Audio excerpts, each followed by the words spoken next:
everyone, this is Mrs. GA, and today we're going to learn about transformations of quadratic functions. But first, please pause the video and give this warm-up a try.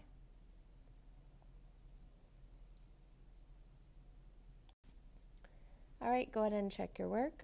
So we are starting with a new family of functions, quadratic functions. So as always, we're going to start with the parent function, which is just x squared. So I'm plugging these x values in to this function. And remember, if you're squaring a negative number, it does become positive. So you get this shape, which we call a parabola, and we're going to talk about some of the key features on the next slide. All right, so here again is a graph of our parent function for the quadratic function family, which is just x squared. So a few things important to note. Our domain for these should always be all real numbers, so negative infinity to infinity. However, you could see that our range is restricted. Our low boundary is 0, but it does go up forever, so 0 to infinity. We can see that half of our graph is increasing and half of our graph is decreasing. So our parent function graph is increasing to the right of the vertex, which would be 0 to infinity, and it's decreasing to the left of the vertex, so negative infinity to 0. For the end behavior, we can see that on the right and the left, our graph is going up. So as x approaches positive infinity, f of x approaches positive infinity, and as x approaches negative infinity, f of x approaches positive infinity. So both sides approach positive infinity. And then last, our vertex, which is really probably the most defining factor of our parabola, is going to be at 0, 0 for our parent function. So again, that's kind of our baseline. That's where we start. These graphs have what's called an axis of symmetry, and it's the vertical line that essentially makes our graph symmetrical. If you folded your graph on this line, our graph would be symmetrical.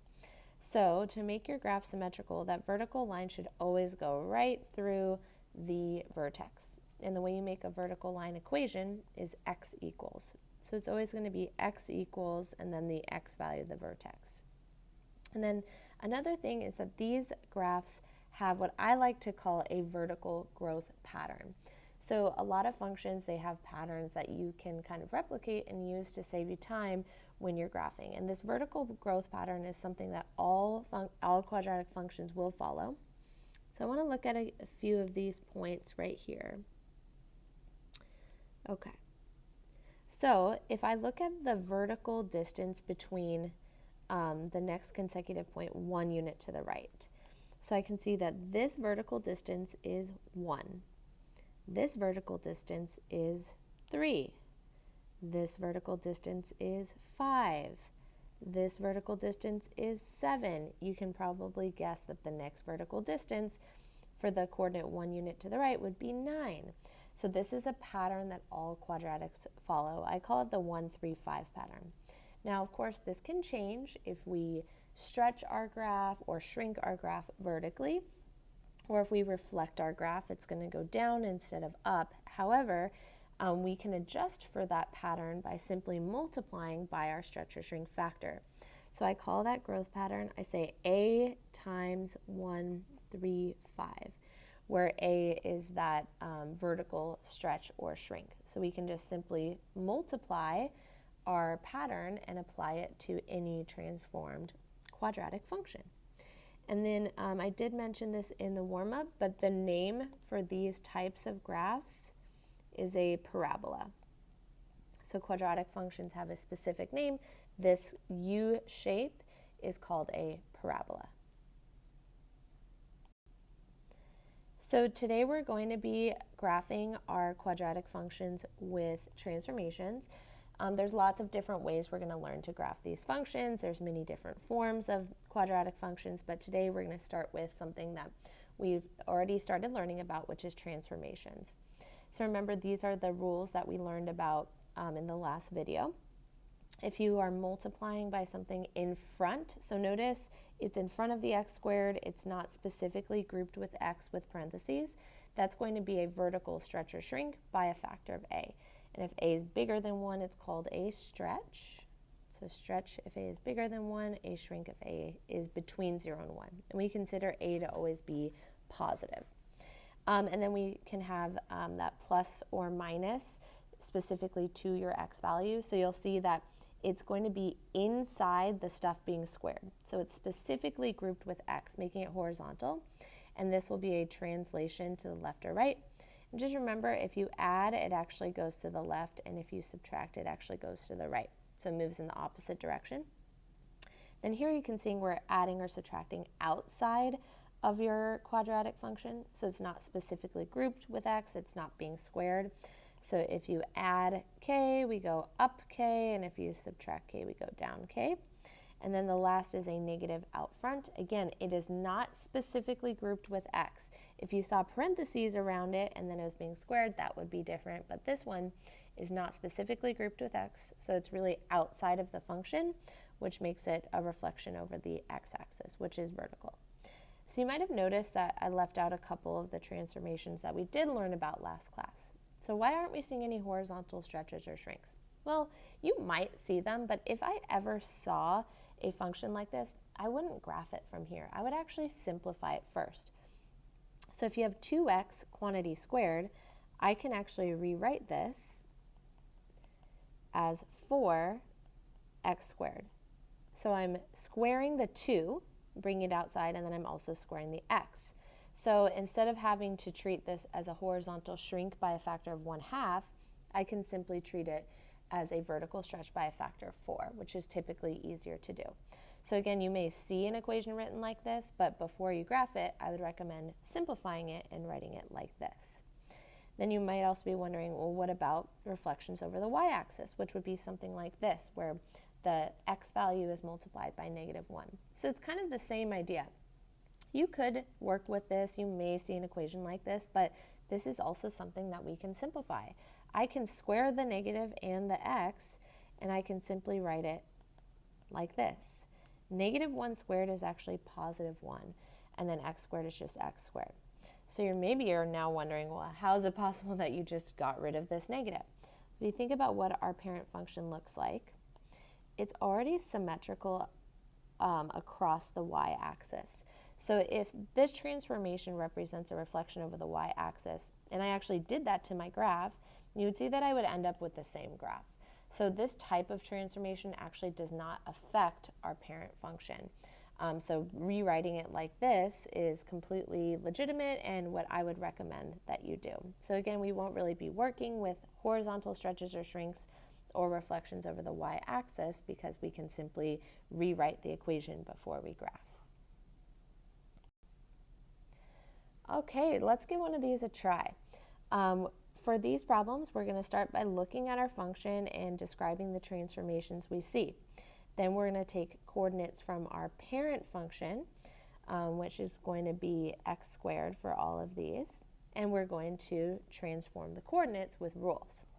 So here I see a 3 out front, so I can see that this 3 would represent a vertical stretch by a factor of 3. And then I see this -7. Again, it's outside of my function. It's not specifically grouped with x, making it vertical. So this is a vertical translation because I'm subtracting, and it's going to shift my graph down 7. So first I'm going to find some of the coordinates from my parent function. So I'm going to plug these x values into my parent function, and I get 4, 1, 0, 1, 4. And now I'm going to make the rules to transform my coordinates. So both of these transformations are vertical, which means there's actually no horizontal changes. So if there's no horizontal changes, the x values are actually going to stay exactly the same.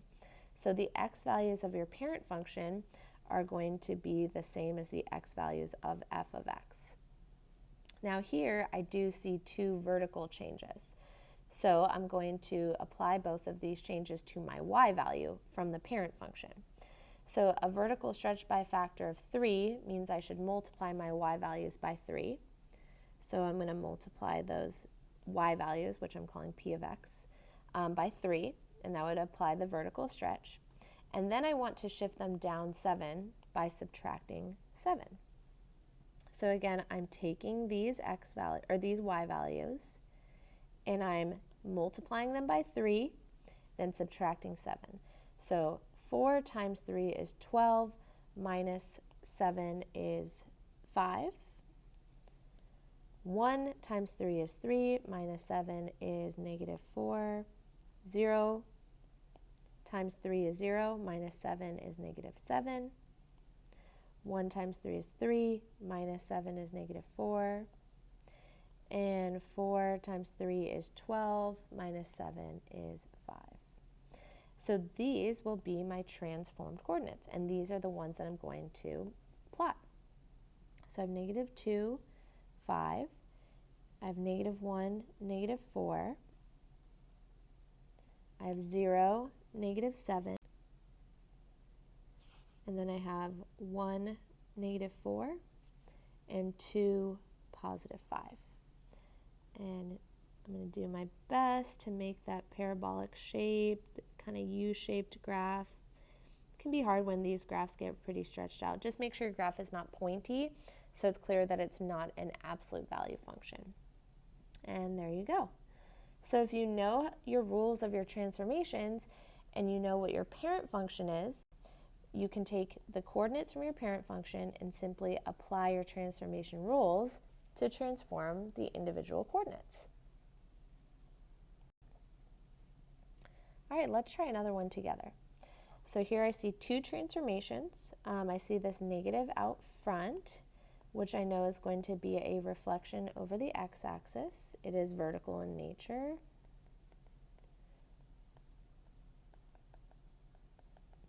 And then I see this plus 3 inside my parentheses, meaning it's grouped with x, making it horizontal. Now remember, the horizontal translations move in the opposite direction.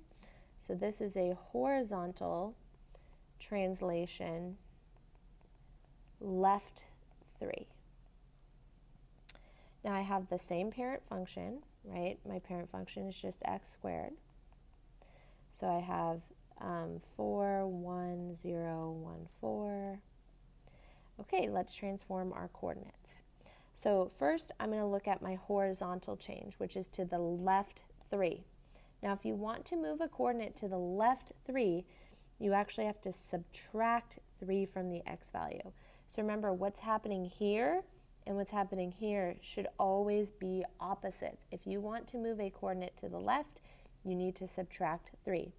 So this becomes negative 5, negative 4, negative 3, negative 2, and negative 1. So I took the x values from my parent function and I plugged it in for my rule. And then for my vertical change, which is the reflection, I'm just going to multiply all of the y values by negative 1. So again, I'm taking the y values from my parent function and I'm applying this rule. I'm multiplying them all by negative 1.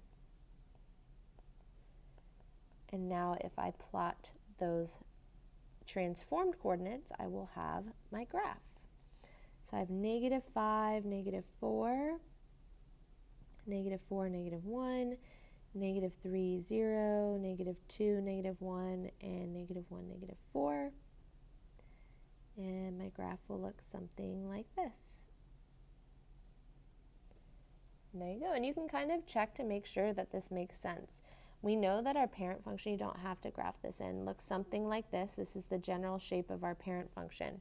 So you can see if I reflected this over the x-axis, it would be a downward facing U, and then I shifted to the left 3. So you can kind of look at your graph and compare it to what you wrote here to make sure that your graph makes sense for the transformations that exist. All right, go ahead and pause the video and give this one a try on your own.